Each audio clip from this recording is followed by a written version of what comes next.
죄짐 맡은 우리 구주,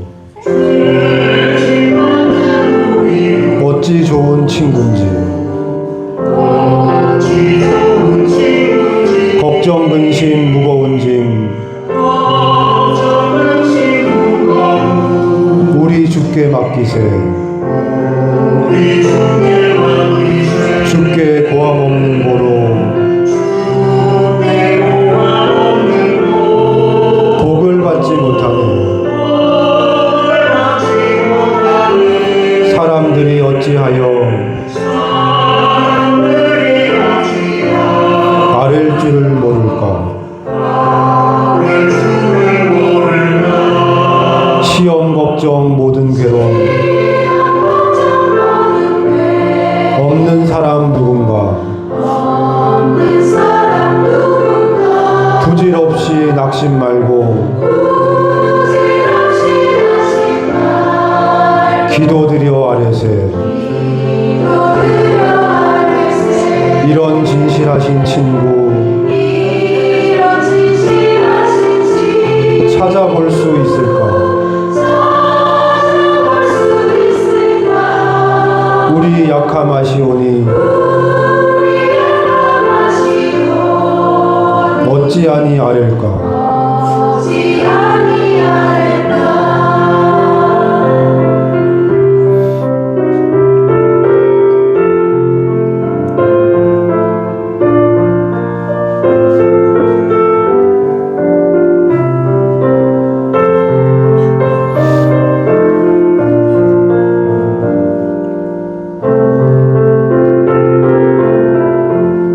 근심 걱정 무거운 짐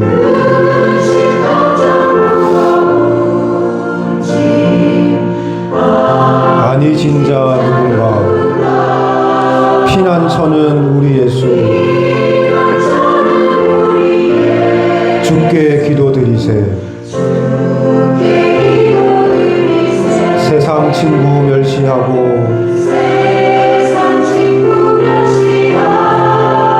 너를 조롱하여도 예수 품에 안기어서 참된 위로 받겠네.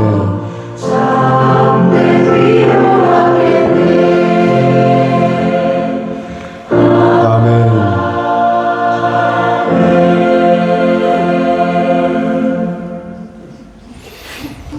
네, 오늘 우리 선혜 집사님이 갑자기 기도하시는데 정말 속에 있는 마음을 그대로 기도를 드려서 우리 야곱의 12아들이 있고요. 그 12아들이 12지파가 되고 그 12지파가 마지막 천국에 들어가는 문이 돼요. 그래서 12문이 돼요. 하나님의 새 하늘과 새 땅이 이 땅에 임하고 새 예루살렘이 이 땅에 임할 때 모든 게 끝나고 완성돼서 이제 하나님과 영원히 함께할 그 시간에 하나님의 백성들이 그 도성으로 들어갈 때 천국 문은 하나가 아니라 12개의 문이 있어요. 지금 드리는 이 말씀은 제가 준비한 건 아니지만 우리 선혜 집사님이 기도하시는 동안에 하나님께서 천국 문이 하나라면 들어갈 수 있는 사람들이 그리 많지 않겠지만 하나님은 처음부터 천국의 문을 계획하실 때 12개의 문을 만들어 놓으셨어요. 그것도 동서남북 네 방향에서 어디서 오든 들어올 수 있게, 또 각각의 방향마다 3개씩 문을 만들었어요. 그래서 3개, 3개, 3개, 3개. 그리고 12지파는 잘난 사람도 있고 실수한 사람도 있고 지난주에 말씀드린 것처럼 저주받은 지파도 있고 풍요롭게 잘 산 지파도 있고 하나님의 특별한 은총과 축복을 받은 지파도 있고 근데 그 12지파가 성경의 곳곳에서 계속 우리에게 소리 지르고 있는 이야기는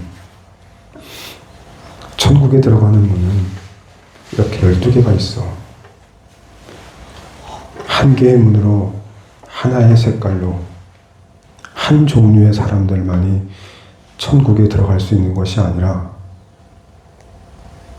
12명의 가지각색의 각양각색의 색깔이 각자 하나님의 자녀라는 그 명예로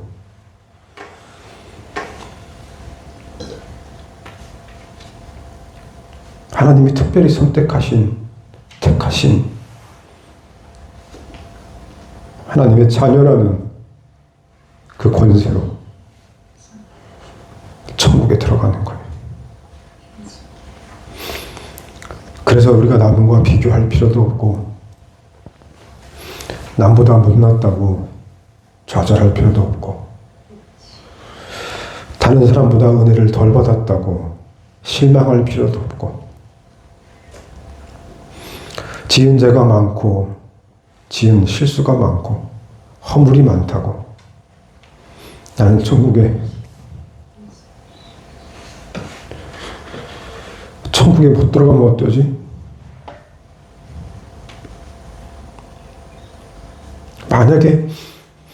만약에 그렇다면 그 천국 문은 하나였어야 돼요. 그 한 문으로 하나님께서 정하신 그 기준에 맞춰서 딱 한 종류의 사람들만, 유다 지파만 하나님께서 왕으로 선택한 홀이 끊어지지 않을 거다라고 축복하고 언약한 유다 지파만 천국에 들어갔겠죠. 유다 지파가 먼저 올라가고 그런데 천국의 문은 12개의 문이고 12명의 야곱의 자식들은, 하나님의 자녀들은 다 각기 하나님께서 정해놓은 그 문으로 들어가게 될 거예요. 물론 우리 모두가 다 저와 똑같은 문으로 들어가면 좋겠지만 어떤 분은 저와 다른 문으로 들어가게 될 거고, 저와 다른 문으로 들어간다고 해서 못하거나 부족하거나 한심하거나 손가락질 받을 이유가 없죠. 우린 천국에 들어가는 순간 모두가 예수 그리스도와 연합해서, 하나님과 연합해서 하나가 될 거니까요. 우리 몸의 지체가 손과 발과 눈과 귀와 코와 입이 각기 다른 역할을 하는 것처럼 하나님의 지체로서 예수 그리스도의 한 몸 된 교회로서 우리 모두가 각자가 귀하게 하나님 앞에서 쓰임 받을 거예요. 우린 그런 천국을 소망하고 있어요. 그래서 예수님께서 마음이 구겨지시면서 마음이 아프셔서 우리 선의 집사님께 그럴 필요 없는데, 그렇게 생각할 필요 없는데 왜 잘나야 되고 왜 잘해야 되고 왜 이해해야 되며 왜 남과 똑같아져야 하는지, 그냥 너의 모습 그대로, 있는 모습 그대로 상한 심령이 우리 하나님이 찾으시는 영혼인 것을 왜 이해하지 못하는지, 마음이 아프셔서 우시는 그 마음을 저에게 그대로 전달해 주셔서 기도 드리는 동안에 왜 이렇게 하염없이 눈물이 나오는지,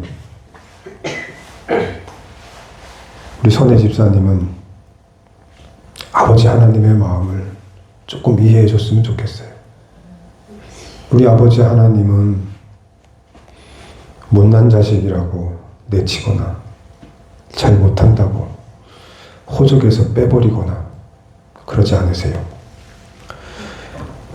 이스라엘 12지파가 계속 빠졌다가 들어왔다가 어떨 때는 레위 지파가 들어갔다가 또 어떨 때는 레위 지파가 빠졌다가 어떨 때는 에브라임 지파가 빠졌다가 또 어떨 때는 순서가 바뀌고 이렇게 뒤죽박죽돼도 결국 맨 마지막에 마지막 완성되는 창세기 요한계시록 21장에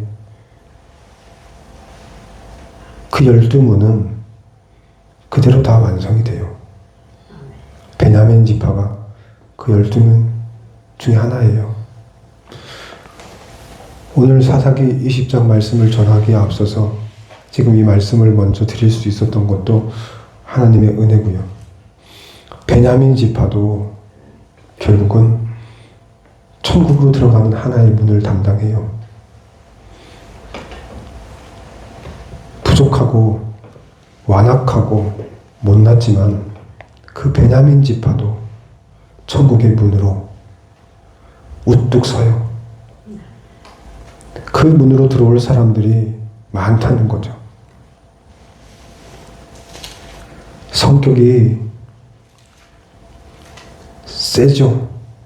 베냐민 지파는. 우리 베냐민 지파에서 가장 선두주자는 누구냐 하면 사울 왕이죠. 그리고 또 베냐민 지파, 우리 사도 바울도 베냐민 지파예요. 그리고 정말 눈뜨고 볼 수 없는 여로보암도 베냐민 지파예요. 악하기 그지없는 왕. 그것도 베냐민 지파에 있어요. 근데 이러한 베냐민 지파가 사실 사사기 처음부터 문제를 많이 일으켜요. 그럼에도 불구하고 오늘 이 말씀의 시작은 베냐민 지파도 천국의 문이 된다고요. 왜냐하면 그들도 하나님께서 부르시기 때문에 그래요. 하나님이 부르시는 그 부르심에 응답해서 순종해서 그 문으로 들어오라는 거예요. 그런데 사울 왕은 그 부르심에 응답하지 못하고 겨우 그 문으로 들어가지 못한 거죠. 우리 선혜 집사님도 사도행전 읽어보니까 네. 그 사울 맞나? 사울 나오죠 그게? 네, 사울이 바울이 되죠. 그래요? 예. 사울이 바울이 돼요? 예, 나중에 사울이 바울이 돼요. 근데 사울이 사도행전을 읽으셨을 때는 처음에는 막 하나님을 막 그렇게 하다가 나중에 네, 다시 또 눈을 고쳐줘가지고 맞아요. 고쳐서 다시 또 하나님을 또 막 다시 또 막 그렇게 하던데 그러니까요. 그렇게 하다 됐다가 또 나중에 다시 바울이 돼요. 네. 눈 고치고 나서 지금 예수님께서는 저에게 이렇게 말씀하셨어요. 봐봐, 이해할 수 있잖아. 봐봐, 이해하잖아. 알아듣건 알아듣고 못 알아듣는 못 알아듣고 이렇거든요. 그게 이해한 거예요. 지금 이 상황에서 제가 사도행전하고 아무 상관없는 얘기를 지금 하고 있는데 우리 선혜 집사님은 갑자기 사울 이야기를 꺼내시고 그 사울이 눈을 떠서 바울이 됐다는 이야기도 기억하시고 그걸 말하시는 것 자체가 이해되지 않고는 이 상황에서 그걸 떠올릴 수도 없고 그것을 기억해낼 수도 없고 기억하게 하시는 것도 성령님이시고 지금 그것을 이 분위기에서 이 분위기를 끊고 말씀하게 하신 것도 성령님이시고 그 가운데에서 저로 하여금 그게 이해된 거다라고 말씀하시는 예수님의 음성을 우리 선희 집사님에게 전하게 하신 것도 성령님이세요. 이게 성령님의 교통하심, 성령님의 운행하심, 성령님이 이 예배 가운데 함께 하시고 성령님이 선희 집사님 생각과 마음속에 임하시고 내주하시며 또 제 안에 같은 동일한 성령님께서 합력하여 우리가 가는 길이 틀리지 않았음을, 우리가 가는 길이 잘못된 길이 아님을 예수 그리스도의 이름으로, 예수 그리스도의 말씀으로 저에게 주심을 그래서 이해라고 하는 것, 말씀을 이해하는 것, 말씀을 알아듣는 것, 이것이 모두가 다 똑같을 수 없다는 거예요. 모두가 다 같을 수 있다면 다시 우리는 바벨탑을 쌓아야 돼요. 하나님께서 인간이 쌓은 그 바벨탑을 무너뜨리고 막으실 때 하나님께서 선택하신 방법이 인간의 언어를 흩어버리는 거예요. 언어를 흩었다라고 하는 이 말 속에서 영어로 바꾸고 불어로 바꾸고 독일어로 바꾸고 일본어로 바꾸고 이게 아니라 모든 인간은 자신의 생각을 다른 사람에게 전해줄 수 없다는 거죠. 이 성경 말씀 또한 인간이 쓴 문자고 인간이 쓰고 있는 언어이기 때문에 완벽하게 우리 머릿속에 이해될 수 없게 바벨탑 이후 그렇게 하나님께서 만들어 놓으셨어요. 제가 여러분에게 빵이라고 말을 하면 빵을 드세요 라고 말할 때 제 머릿속에 빵이라고 하는 것과 드시라고 하는 이 단어는 제 머릿속에 저만의 생각, 저는 빵 드세요 라고 하면 식빵을 떠올렸어요. 드세요 라고 하면 뜯어서 먹는 거예요. 그런데 제 말을 듣고 빵을 드세요 라고 할 때 어떤 사람은 도넛을 입에 넣고 녹여서 먹는 걸 상상하는 거죠. 똑같은 말인데 듣는 사람이 다 자기 방식대로 들어요. 자기가 듣고 싶은 대로 들어요. 그리고 뭐라고 말하냐면 이해했다라고 말해요. 빵을 드세요 라는 말을 이해했기 때문에 네 감사합니다 라는 사람도 있고 저는 겠어요 안 먹어도 돼요. 네 주신 것만으로 마음만으로 감사해요. 이런 반응들을 보일 수 있는 것은 빵을 드세요 라는 말을 이해했다는 거죠. 누구 마음대로요? 자기 마음대로 자기 방식으로 자기 생각대로 이해하는 거예요. 경자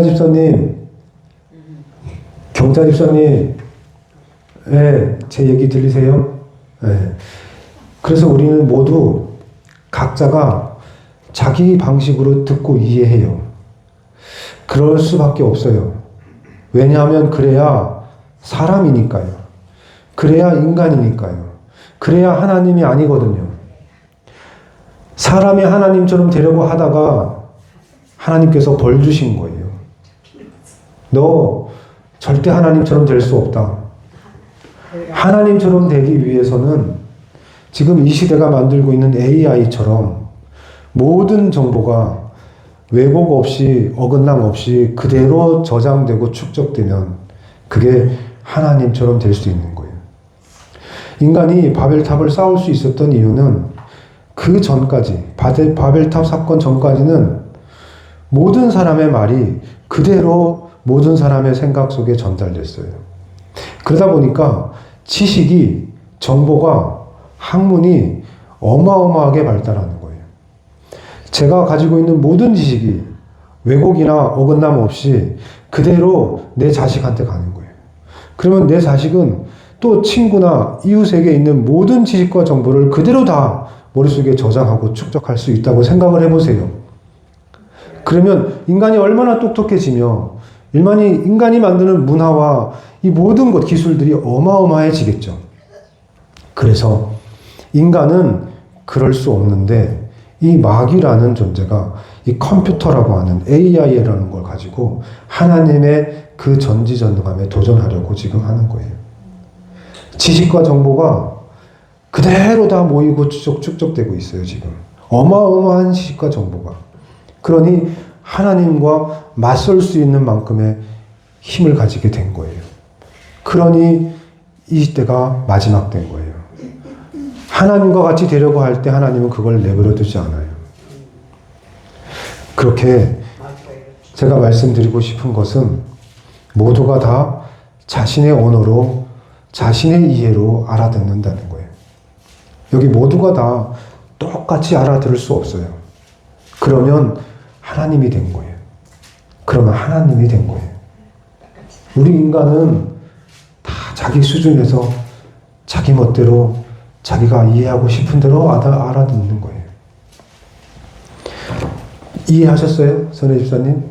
네. 네. 근데 TV 뉴스 보다 보니까 뉴스 잠깐 들었는데 네. 트럼프가 원래 예수님이 오신다 이렇게 말했다 하던데요. 네. 그게 오늘 사사기에 나오는 자기 소견에 옳은 대로, 자기 생각에 옳은 대로 트럼프가 그렇게 다 살아가요. 다 자기 마음대로, 자기 뜻대로.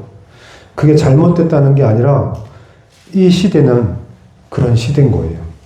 다 자기가 맞다고 생각하고 자기가 옳다고 생각해요. 그런 이 시대를 살아가는 우리는 어떻게 해야 되는가? 우리는 그런 이야기들을 들었을 때 어떻게 반응하며 그걸 어떻게 이해하고 또 거기에 대해서 우리는 어떻게 생각하며 또 나는 앞으로 어떻게 살아야 할 것인가를 하나님께서 말씀으로, 특히 사사기의 말씀으로 우리에게 길을 안내해 주고 계신다는 거예요. 그게 지금 제가 계속 말씀드리고 있는 거예요. 이 사사기는 정말 기가 막혀요. 읽으면 그냥 캐면 캘수록 계속 나오는 무슨 황금맥, 금맥을 찾은 것처럼 파면 계속 나와요.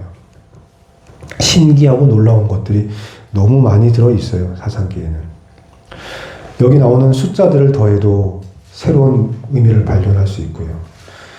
나오는 이야기의 순서를 봐도 새로운 의미를 발견할 수 있고요. 이 사사기는 정말 많은 신비로운 것을 이 이야기 속에 감춰놨어요. 그러니까 실제 일어난 일이겠지만 그것이 적혀서 이 하나의 책으로 만들어지는 과정에서 하나님께서 많은 비밀들을 숨겨놓으신 것 같아요.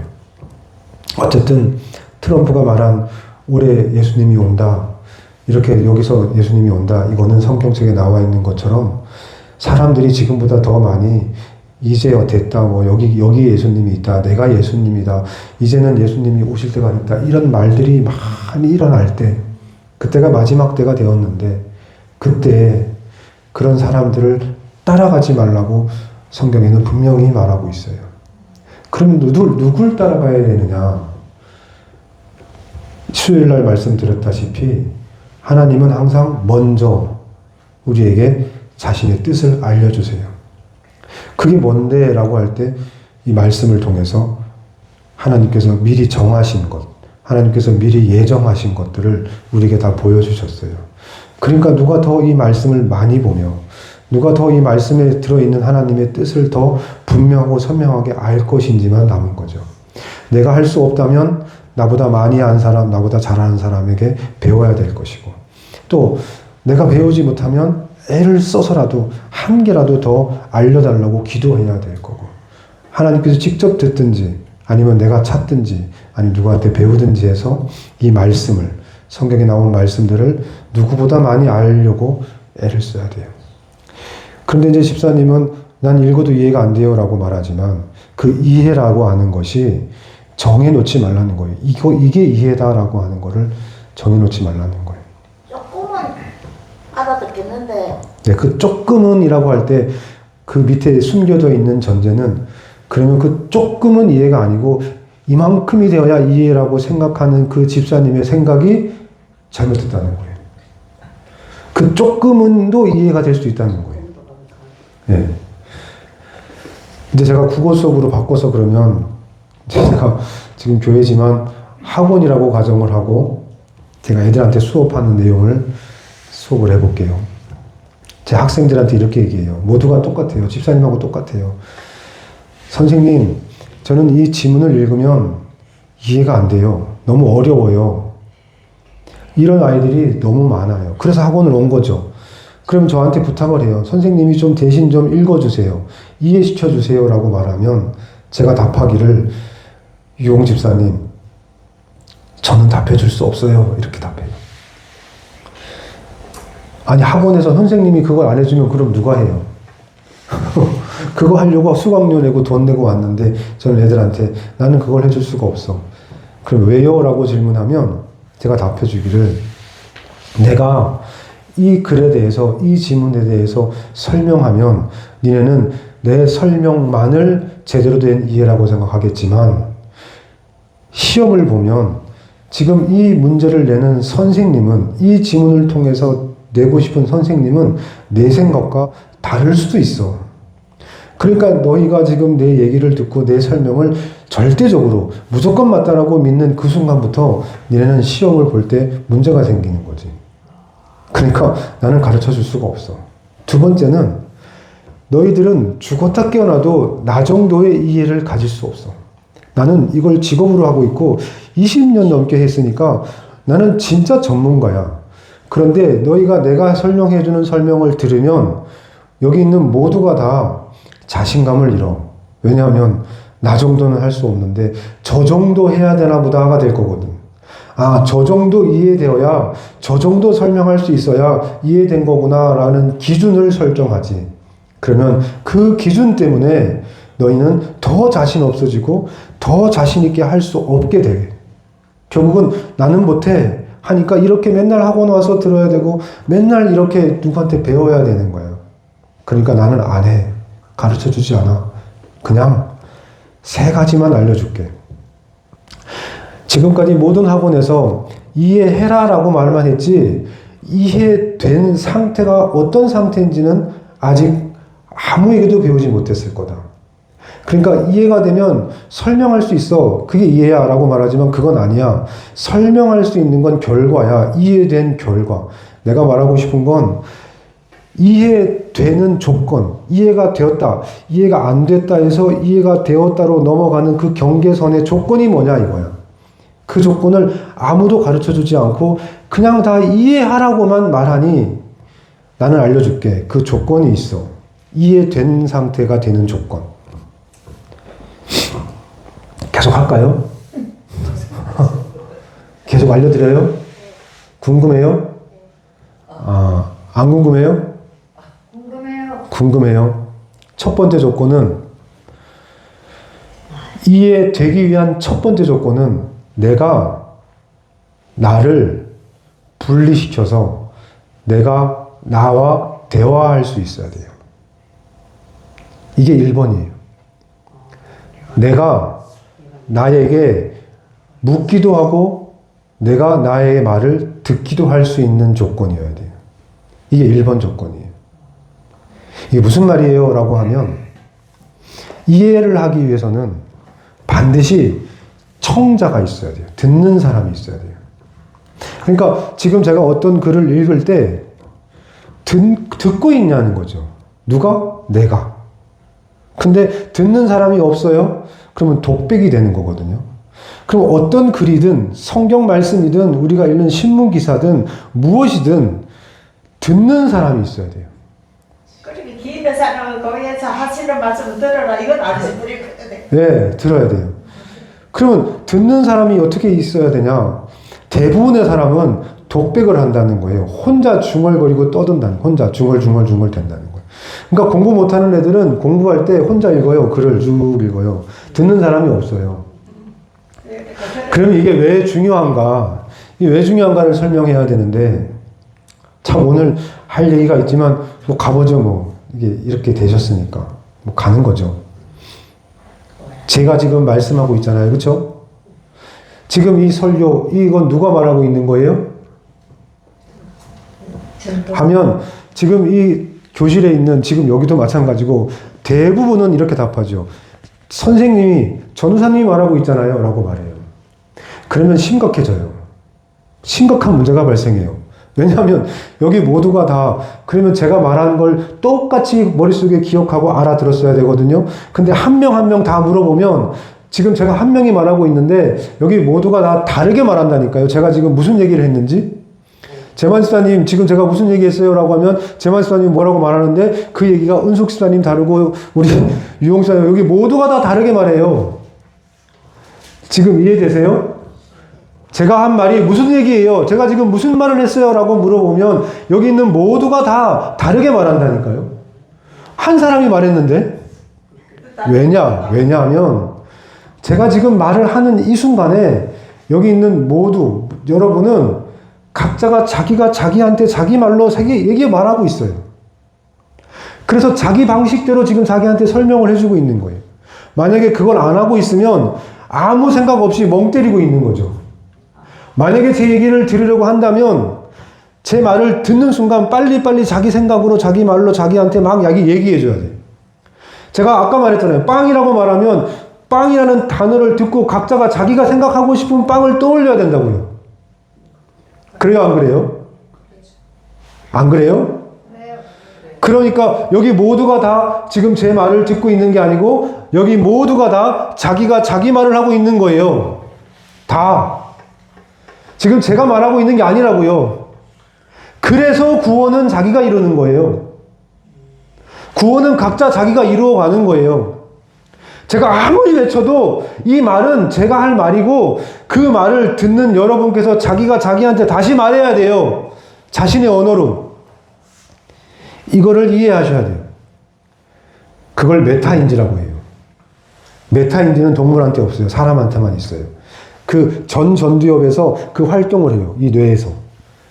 나를 대성화시키고 나를 청자로 만들 수 있는 힘이 인간에게만 있어요. 나한테 나는 말을 할 수 있어요. 내가 나한테 말을 걸 수가 있어요. 이건 사람에게만 있는 거예요. 그게 1번 조건이에요. 두 번째 조건은 청자가 설정됐다면 그 청자의 눈높이에 맞게 말해야 돼요. 여기 있는 분들한테 제가 이해를 시키려고 하면 이해를 정말 시키려면 어려운 단어나 어려운 말을 쓰지 말고 쉬운 말로 해줘야 돼요. 그쵸? 그래야 알아듣겠죠. 초등학생한테는 초등학생에 맞는 말이 있고요. 대학생한테는 대학생에 맞는 말이 있고 교수님한테는 교수님에 맞는 말이 있어요. 그러니까 그 눈높이에 맞게 지금 들은 말을 그 듣는 사람에 맞게끔 말을 바꿔야 돼요. 그 말을 바꿔주는 게 두 번째 조건이에요. 알아들을 수 있는 말로 지 멋대로 지 마음대로 바꾸라는 거예요. 구원을 이루기 위해서는 말씀을 내 수준에 맞게끔 바꿀 줄 알아야 돼요. 그래야 이해가 돼요. 그러니까 선혜집사님이 이해 수준이 낮으면 이해 수준이 낮은 대로 초등학생 수준이면 초등학생 수준대로 바꿔서 쓰시면 돼요. 그게 두 번째 조건이에요. 그래야 이해가 된다는 거예요. 그게 두 번째 조건. 이해의 조건 두 번째. 눈높이에 맞춰서 마음껏 바꿔라. 네 멋대로 바꿔라. 이게 이해의 두 번째 조건이에요. 여기까지 이해되셨으면 잘 바꾸신 거예요. 세 번째 조건이 제일 어려운데 세 번째 조건은 바꾼 그 말을 청자가 들을 수 있게 해준 그 말을 무조건 믿어야 한다. 아무리 알아들었고 아무리 말을 바꿔줘도 자기가 지금 자기한테 해준 그 말을 믿지 않으면 그 누구도 이해할 수 없다. 지금 방금 어려운 글을 읽었는데 이 글을 쉬운 내 말로 바꿔서 난 이런 얘기 같아 라고 바꿔놓고 나서 근데 이게 아니면 어떡하지? 라고 의심한다면 우린 절대 이해할 수 없다는 거예요. 그 글을. 누구나 그 상황에서는 이해가 안 돼 라고 말하게 돼요. 어렵다. 이해가 안 된다라고 말해요. 근데 이해가 되려면 내 말로 바꿔서 마지막 단계 내 생각이 맞아. 그렇지. 그런 것 같아. 라고 그냥 믿어버려야 돼요. 틀린 것 같고 어설프고 좀 부족해도 그냥 믿어버려야 돼요. 그래야 드디어 이해라고 하는 것이 와요. 그때 그 내용을 다른 사람한테 설명할 수 있는 결과, 그 설명할 수 있는 결론에 이르게 되는 거죠. 이게 제가 학원에서 수업하는 방식이에요. 되게 좀 똑똑해 보이지 않아요? 이렇게 하면 애들이 저를 선생님으로 모신다고요. 한 번도 들어보지 못했던 얘기를 들으니까. 그러면 애들이 이제 글을 읽을 때 뭐 해요? 선생님이 방금 한 얘기를 들어서 내가 나한테 설명해야지, 알아들을 수 있게 바꿔야지, 그리고 어쨌든 그 내용이 좋든 나쁘든 잘했든 못했든 그냥 믿어버려야지 하는 애들이 있고요. 아닌 애들이 있어요. 근데 그랬던 애들이 60점 맞다가 갑자기 100점 맞고 10분 동안 읽어도 이해 못하는 애가 한 3, 4분 만에 글을 읽고 이해해버려요. 이런 기적이 일어나요. 이번 주에도 일어났어요. 60점 맞던 애가 지난주 시험에서 100점을 맞았어요. 와이프가, 제 아내가 당신 이제 어떻게 그렇게 막 이렇게 저한테 막 놀래가지고 왔어요. 그때 제 대답이 뭐였냐면 난 아무것도 한 게 없어. 저는 정말 아무것도 한 게 없어요. 한 게 있다면 그냥 너 알아서 해. 시험 대비를 해달라고 왔는데 이번에 제가 주일날 이제 안 가잖아요. 주일날 원래 막 보강을 잡아서 수업을 더 해줘야 되는데 하기 싫어서 제가 주일을 거룩하게 지켜야 하니까 그 애들한테 보강을 해달라는 애들한테 다 뭐라고 말했냐면 이제 네 공부니까 네가 알아서 해. 네가 하는 만큼 점수가 나올 거야.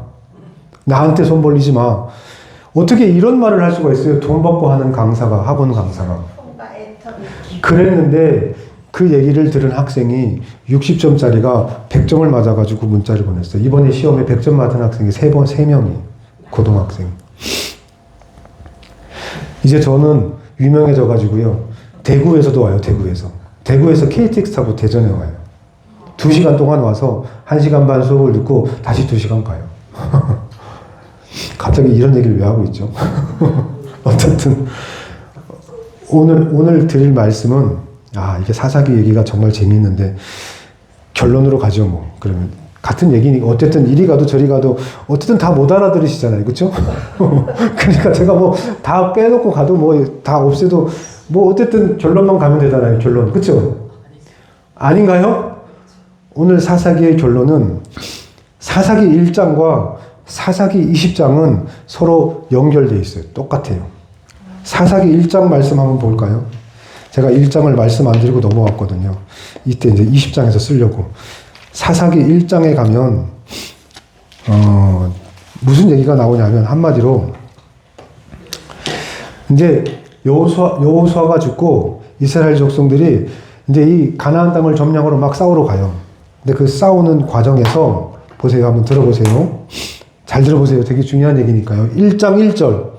사사기 1장 1절이 어떻게 시작하는지 되게 중요하거든요. 잘 들어보세요. 여호수아가 죽은 후에 이스라엘 자손이 여호와께 여쭈어 이르되 누구에게 여쭈었어요? 예, 여호와께 여쭈었어요. 꼴에 여쭐 줄 알아요. 꼴에 하나님께 기도할 줄 알아요. 여호와께 여쭈어 이르되 우리 가운데 누가 먼저 올라가서 가나안 족속과 싸우리까? 이렇게 물었어요. 그랬더니 여호와께서 대답해서 이르시되 유다가 올라갈지니라. 보라, 내가 이 땅을 그의 손에 넘겨주었노라 하시니라. 누구의 손에요? 예, 유다한테 넘겨줬다. 근데 유다가 어떻게 했을까요? 그 말에 순종해서 가서 그 땅을 점령하면 되잖아요. 그렇죠? 근데 2절에 뭐라고 할게요? 유다마저 하나님 말씀에 순종하지 않고 하나님이 이렇게 은혜를 주시고 야 네가 가면 다 이길 수 있어. 너 가서 끝내버리고 끝장내버려. 네가 먼저 가서 싹 쓸어버려. 왜냐하면 네가 왕이잖아. 네가 왕의 족속이고 너에게 홀이 있을 거니까 네가 먼저 진군해서 나가서 네가 먼저 쓸고 나가면 하나님이 함께 하시고 일하실 거야. 그리고 이길 거야. 이 얘기거든요. 맞죠? 그런데 유다가 어떻게 했냐면 들어보세요. 유다가 그의 형제 시므온에게 이르되 내가 제비 뽑아 얻은 땅에 나와 함께 올라가서 가나안 족속과 싸우자. 그리하면 나도 네가 제비 뽑아 얻은 땅에 함께 가리라 하니 이에 시므온이 그와 함께 가니라. 이게 지금 문제의 시작이 이거예요. 이게 시작이에요. 이것 때문에 문제가 복잡해져요. 그냥 유다가 그냥 칼 뽑아서 진군했으면 어떻게 됐을까요? 사실 이거보다 더 큰 문제가 있어요. 그건 조금 이따 말씀드릴게요. 이거보다 더 심각한 문제는 어쨌든 유다도 시므온을 꼬셔가지고 가요. 아니 그냥 가면 되는데 유다가 올라가라 했으면 유다가 앞서서 쫙 나가야 되잖아요. 근데 지금 모양새가 어떤 모양새냐면 폭력에 진짜 저주받아서 땅도 제대로 분배받지 못한 이 시므온하고 손을 잡고 같이 가자 하는 거예요. 왜냐하면 시므온 족속이 좀 억세니까요. 같이 가자 이건 거예요. 누구 생각이에요? 유다 생각에. 이렇게 자기 생각을 늘 섞어가는 게 이스라엘 백성이었던 이게 문제인 거죠. 이게 문제. 항상 이런 식인 거예요. 근데 20장 한번 가볼게요. 자, 사사기 20장에 지금 이 싸움은 누구랑 싸우러 가는 거였어요? 가나안 족속과 싸우러 가는 게 1장의 시작이었어요. 근데 이제 사사기 20장에 가면 사사기 20장에 보면 똑같은 얘기가 나와요. 똑같은 얘기가. 자, 한번 읽어볼게요. 사사기 20장에 17절 말씀부터 읽어요. 사사기 20장 17절 말씀. 물론 앞에 할 얘기 되게 많은데요. 나중에 또 기회 있으면 알려드릴게요. 뭐 계속 저는 전할 거니까요. 사사기 20장 17절에 이렇게 읽어요. 읽어드릴게요. 베냐민 자손 외에 이스라엘 사람으로서 칼을 빼는 자의 수는 40만 명이니 다 전사라. 이스라엘 자손이 일어나 베델에 올라가서 하나님께 여쭈어 이르되, 이 베델이라고 하는 곳은 누구에게 분배된 땅이냐면 베냐민 족속에게 분배된 땅이에요. 이제 이런 얘기도 되게 재밌죠. 베냐민에게 원래 분배된 땅인데 지금 이스라엘 족속이 베냐민하고 싸우는데 어디로 지금 올라가는 거예요? 베델로 올라가는 거예요. 베냐민 땅으로. 그럼 베냐민 족속은 베델에서 하나님을 예배했다는 거 안 했다는 거예요? 안 했다는 거죠. 거기 베델을 그냥 버렸다는 거예요. 하나님의 전이 있는 하나님의 집인데 그걸 베냐민 족속은 버려서 그냥 버린 땅이 돼버린 거죠. 근데 거기에 지금 누가 올라가냐면 이 베델에 이스라엘 자손들이, 이스라엘 사람들이 10지파가 올라가는 거예요. 베냐민 땅에 가서 물어봐요. 뭐라고 물어봐요? 베냐민 땅에 가서 베델에 가가지고 베냐민 자손과 싸우리까? 라고 물어봐요. 여호와께서 말씀하시되 유다가 먼저 갈지니라 하셔요. 누가 먼저 가라고요? 유다가 먼저 가라. 지금 이게 똑같은 얘기죠. 근데 앞에 1장은 누구를 치러 가는 상황이었어요? 가나안 족속을 치러 가는 거였고, 지금 20장에는 자기 족속, 자기 형제들을 치러 가는 이 베냐민 족속을 치러 가는데 올라갈 때 누가 먼저 가요? 하니까 유다가 먼저 가라. 지금 상황이 똑같은데 이 배경에 있는 이야기들을 다 설명해야 되지만 지금 건너뛰어서 결론은 하나님께서는 이렇게 지멋대로인 백성들, 지멋대로 하는 이 백성들에게도 항상 질서 있게 하나님의 뜻을 이루어가게 해요. 지금 이거 잘못됐거든요, 사실.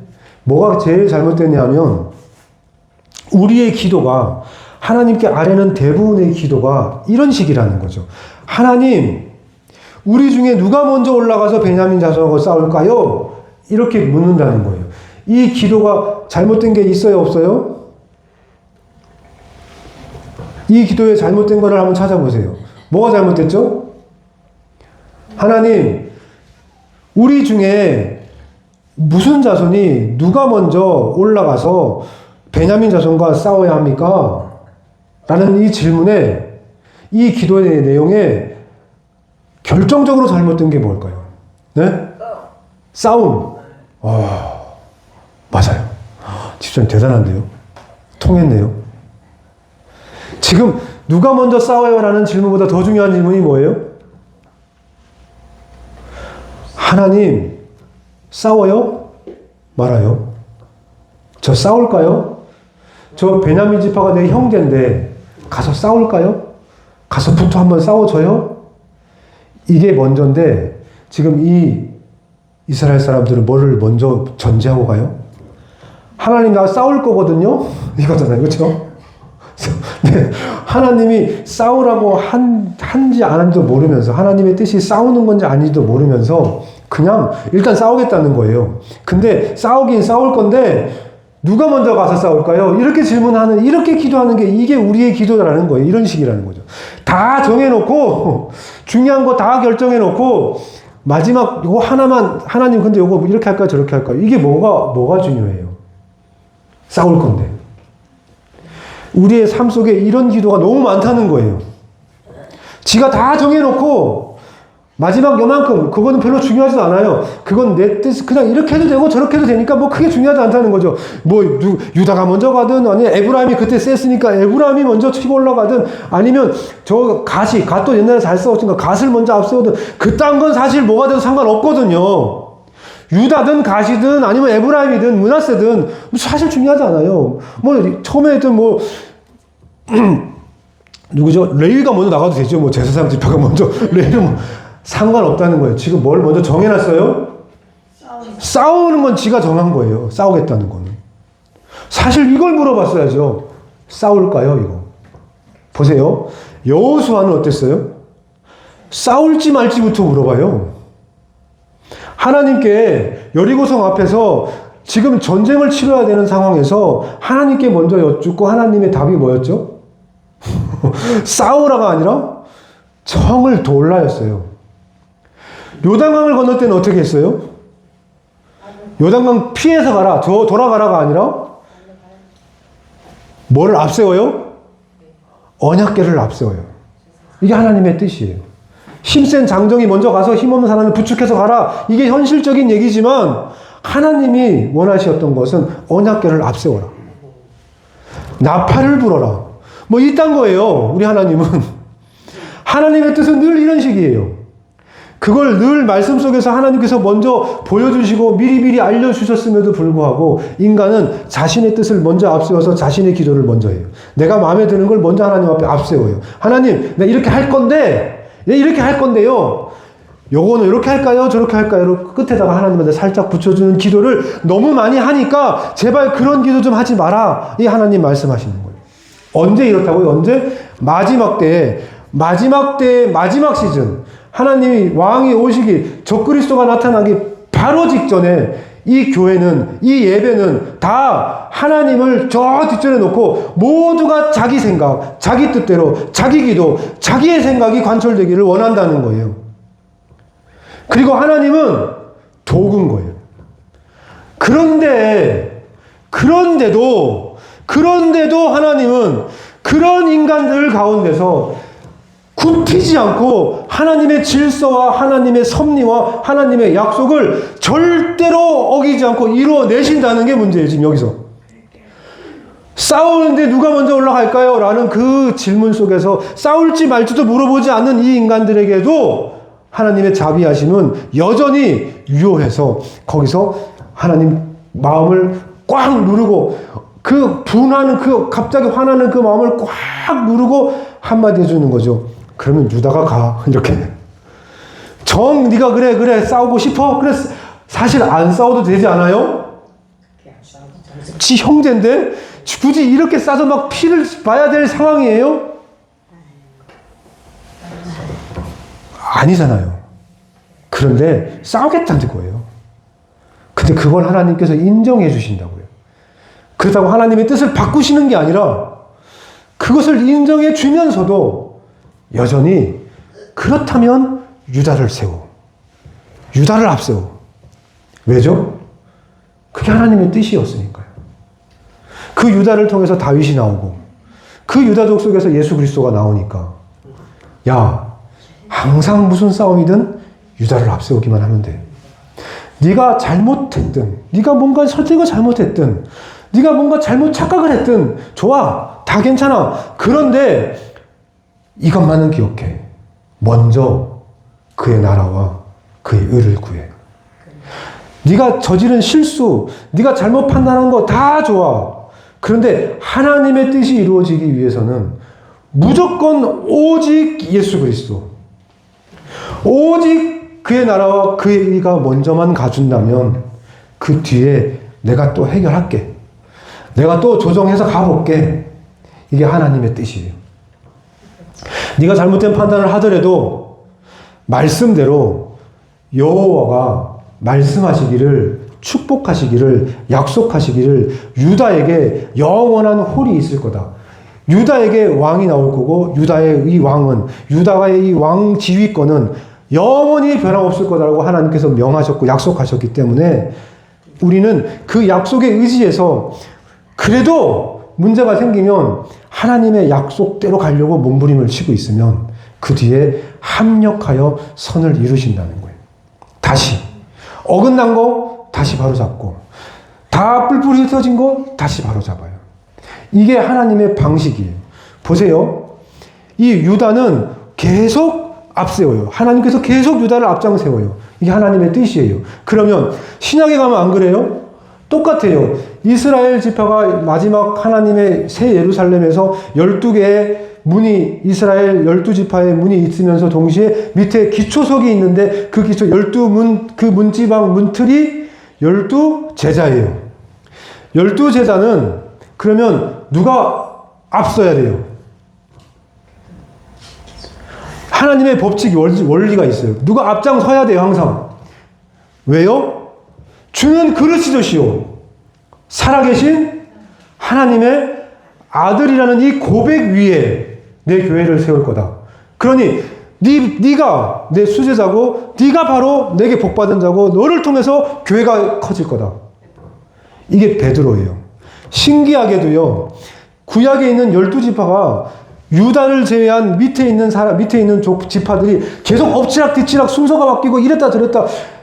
에스겔 48장에 나오는 그 순서가 계시록 21장에 가면 또 바뀌고 순서가 레이가 빠졌다가 레이가 들어왔다가 요셉이 들어갔다가 에브라임이 들어갔다가 에브라임이 빠졌다. 밑에서는 개판 5분 전인데도 단 한 번도 유다가 그 자리를 잃지 않은 것처럼 요한복음, 누가복음, 마가복음, 마태복음에 12지파를 예수님이 부르실 때 그 순서가 개판인데 첫째는 항상 베드로예요.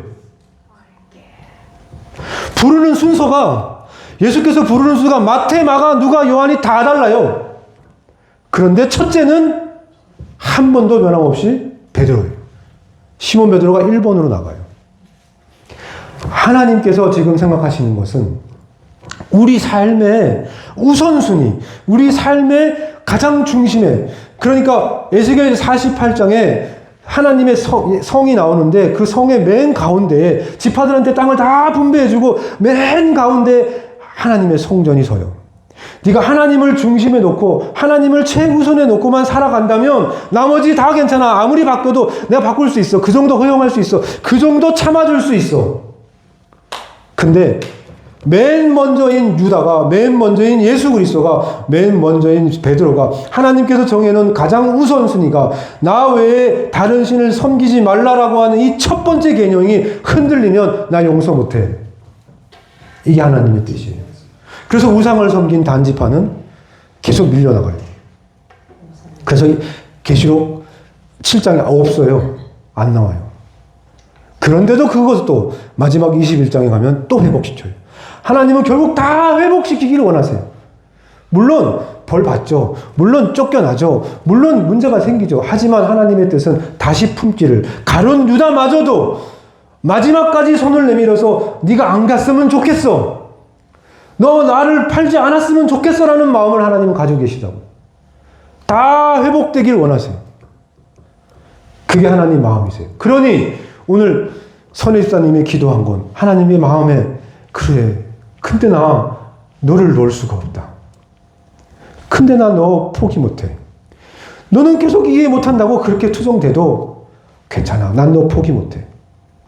난 너를 네 방식, 네 모습 그대로를 난 받아들일 거고 그 다음에 순서가 네가 나를 받아주면, 네가 스스로 나를 믿어준다면, 내 말씀에 순종해준다면 그때 성령이 너에게 일하실 거야. 이게 하나님의 방법, 순서예요. 다시 정리할게요. 수요일날 한 말씀이에요. 하나님이 먼저 우리에게 자신의 뜻을 보여주세요. 그리고 우리는 하나님이 먼저 보여주신 그 뜻에 맞게 우리는 순종을 해요. 그리고 우리가 그 말씀에 순종할 때 성령님이 우리 안에 들어와서 마땅히 해야 될 일들을 성령님이 이루시고 완성하시는 거예요. 그러니까 우리 선혜 집사님의 이해는 선혜 집사님 수준에서 그냥 순종하는 거예요. 있는 모습 그대로 나아가는 거예요. 그냥 하나님 앞에 나아가서 그냥 들이대는 거, 얼굴 쳐밀고 들어가는 거예요. 거기까지가 우리의 역할이, 우리의 몫인 거죠. 그 다음에 그렇게 순종하고 내 방식대로, 내 뜻대로 그냥 내 생각하는 대로 그냥 가서 하나님 앞에 순종하면 그 다음에 그게 하나님 보시기에 부족하거나 하나님 보시기에 문제가 있다고 하나님 판단하시면 그때 성령님을 통해서 아름답게 완성시키신다는 거예요. 이게 하나님이 일을 하시는 방식인 거죠. 아시겠죠? 제 얘기 들리세요, 이제? 이해되셨어요? 네. 그냥 집사님 마음대로 하세요, 일단은. 일단 마음대로 하세요. 하시고 싶은 대로 하세요. 하다 보면 그게 하나님의 뜻에 맞춰서 하나님을 쫓아가려고 몸부림치는 거라면, 그렇게 해서 하나님은 어떻게든 내가 하나님을 잘 믿어보려고 하는 짓이라면 그 다음에 성령님께서 우리 안에 임재하셔서 내주하셔서 일하신다는 거예요. 그래서 아름답게 완성시켜서 온전하게 만들어 가신다는 거예요. 아시겠죠? 좀 들리세요? 저는 지금 모르겠어요. 왜 이렇게 됐는지. 어쨌든 다 했어요. 그럼 오늘 이야기의 결론은 뭐예요? 그럼 뭐가 결론이에요? 우리 안에도 이 교회에도 12지파가 있고 우리 한 사람 안에도 12지파가 있어요. 12지파는 각기 다 달라요. 뭐 어떻게 다르냐면 어떤 사람은 제사장으로 장자인데 실패했고 뭐 막 너무 화를 많이 내가지고 그래가지고 벌 받기도 하고 뭐 별의별 모습을 우리 안에 다 가지고 있다는 거예요. 12지파가. 근데 12지파의 모습을 하나님께서는 그대로 다 괜찮다는, 다 쓰겠다는 거예요. 결국 그걸 다 그대로 뭐 하시겠다고 아까 그랬죠? 다 천국으로 들어가는 문으로 쓰겠다는 거예요. 다. 그거 그대로 다. 저는 개인적으로 공부하다 보니까 제일 좋은 게 아셀 지파예요. 아셀 지파. 풍요, 부후. 그냥 막 돈이 너무 많아요. 모든 게 풍요로워요. 이 지파는 그냥 그게 복이에요. 그렇게 받은. 그럴 때도 있고, 결핍. 또 어떤 이사갈 지파는 지혜, 삶의 지혜. 그런 것들이 우리 안에 다 있어요. 그런데 이게 한결같으면 좋은데, 보세요. 출발할 때, 가나안 땅으로 출발할 때, 광야 시작할 때 그 지파의 강성함이 끝날 때 똑같잖아요. 어떤 지파는 쪼그라들었고, 어떤 지파는 더 커졌고, 어떤 지파는 그대로고, 어떤 지파는 완전 망했고, 뭐 이렇게 또 많이 변해요. 어떨 때는 이 12지파 중에 이 지파가, 오늘은 이 지파가 막 크다가, 오늘은 저 지파가 막 크다가, 또 모레는 이 지파가 막, 그 12지파가 우죽순 어떤 날은 이게 이렇게 막 정신없이 살아가지만, 한결같이 유다 지파는 뚝심 갖고 끝까지 나가야 되는 거예요. 우리 마음의 중심에 예수 그리스도만 딱 서 있으면 문제될 게 없는 거예요. 그거 다 괜찮다는 거죠. 이해하셨죠? 저는 이제 설명했어요. 이게 오늘 뭐 어쨌든 여기까지 왔어요. 마지막으로 한번 들어보세요. 이제 찬송을 들려드릴 건데 들으시면서 기도하셔야 돼요. 하나님, 저 좀 받아주세요. 하나님, 저도 그냥 하나님의 지파, 하나님의 12자녀, 하나님의 자녀로 선택해서 그냥 이 모습 이대로 하나님이 쓰실 거고 결국은 이 모습이 들어갈 수 있는 그 문으로 저를 들어오게 하실 거잖아요. 그러니까 제 삶에서 왕의 자리에, 내 삶의 왕 보좌에 예수 그리스도가 떠나지 마시고 지켜주세요. 이것만 머릿속에 꽉 붙잡고 가세요. 그러면 문제될 게 없어요. 한번 들어볼게요.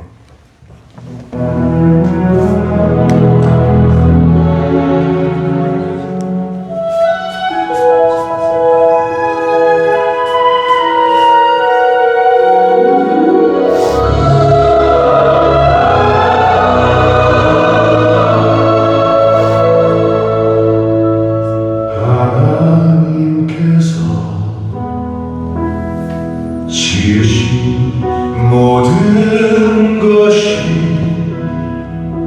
선한 감사함으로 받으면 버릴 것이 없네. 감사해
아멘.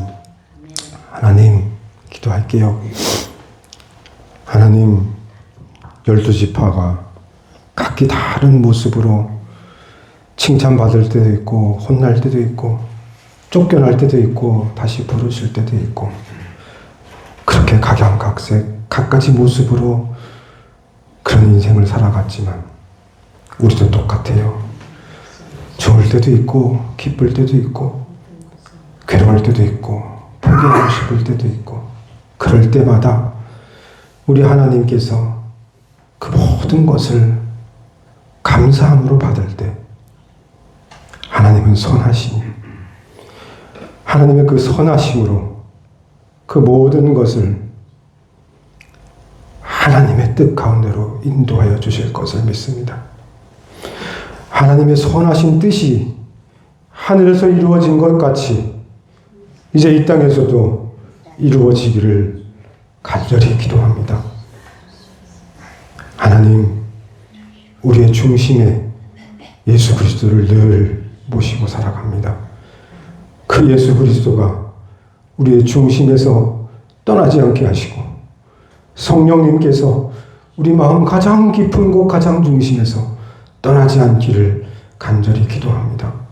그렇게 하나님께서 지으신 모든 것이 선하시니 우리가 감사함으로 받기만 하면 그 어떤 것도 버릴 것이 없음을 말씀에 의지하여 이제 살아가려고 합니다. 우리를 구별하여 주시고 선택하여 주시고 우리를 여기 이렇게 모아주신 것을 감사드리고 모든 영광을 하나님께 올려드립니다. 여호와는 선하시니 그 인자하심이 영원하고 그의 성실하심이 대대에 이르리로다. 죽기까지 우리를 사랑하신 예수 그리스도의 이름으로 기도드렸습니다. 아멘. 찬송가 383장 383장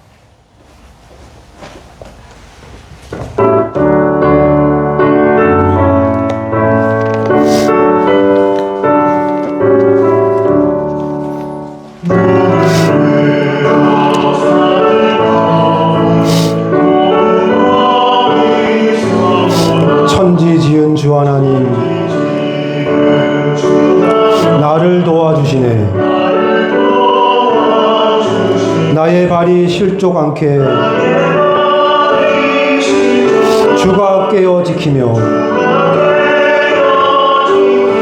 택한 백성 항상 지켜 길이 보호하시네. 도우시는 하나님이 너에게 그늘 되시니 낮의 해와 밤의 달이 너를 상치 않겠네. 내게 화를 주지 않고 혼을 보호하시며 너의 출입 지금부터 영영 인도하시리.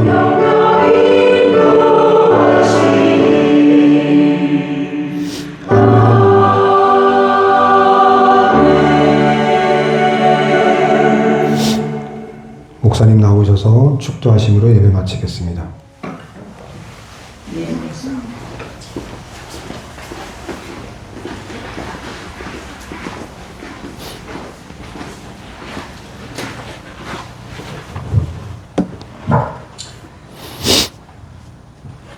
지금은 우리를 영원한 멸망 가운데서 구원하시기 위하여 십자가 지신 우리 주 예수 그리스도의 은혜와 독생자 예수님 이 땅에 보내주신 하나님의 다함없는 사랑하심, 성령님의 감화 감동으로 충만 교통 임재하시니 우리가 사사기를 통하여서 다시 한번 깊이 느끼는 것은 역사는 하나님에 의해서 좌우된다고 하는 것을 믿고 말씀 속에 깊이 들어가 말씀을 더 이해하고 그 말씀의 뜻을 따라 살아가기로 다짐하는 사랑하는 성도들 머리 위에 이제로부터 영원토록 함께 있을지어다.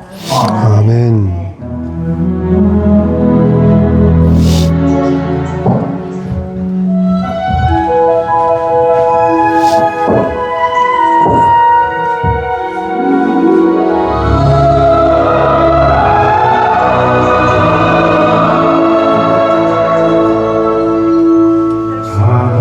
하나님께서 지으신 모든 것이